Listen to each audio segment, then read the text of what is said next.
Сегодня в Москве на заседании Оргкомитета по поддержке литературы, книгоиздания и чтения представили антологию современной поэзии народов России.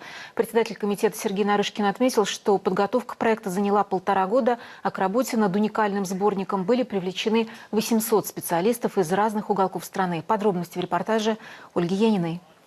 57 языков, 229 поэтов и 142 переводчика. Вот они цифры антологии современной поэзии народов России. Прочесть произведения авторов можно не только на русском, но также на языке оригинала. Абазинском, Даргинском, Чукотском в книгу вошло 751 произведение, отметил на заседании Оргкомитета по поддержке отечественной литературы, книгоиздания и чтения его председатель Сергей Нарышкин. Завершена большая работа, в результате которой впервые в истории современной России, впервые за последние четверть века под одним переплетом собраны произведения лучших поэтов нашей многонациональной страны. В одном только Дагестане множество национальных языков, но пока имена современных поэтов республики не так широко известны за ее пределами. Эта проблема актуальна для многих регионов, и ее не раз поднимали на высоком уровне. Программа поддержки национальных литератур, в рамках которой и подготовлена антология поэзии, должна изменить ситуацию.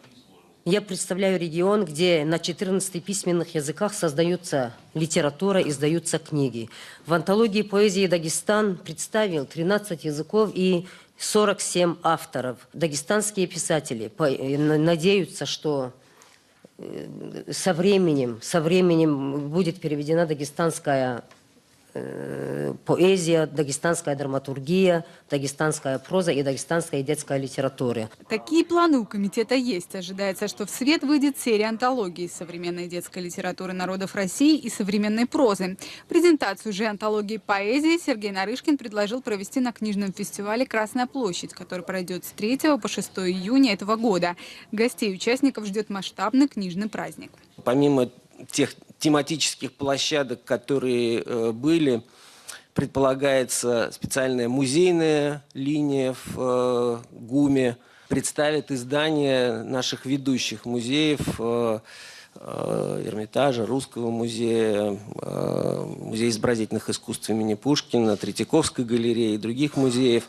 И то, что они будут собраны, так сказать, в одном пространстве, покажет богатство этого направления издательской деятельности, которое сложилось за последние десятилетия. По традиции приурочен фестиваль будет ко Дню русского языка и дню рождения Пушкина. Планируется, что 6 июня и состоится широкая презентация антологии современной поэзии народов России.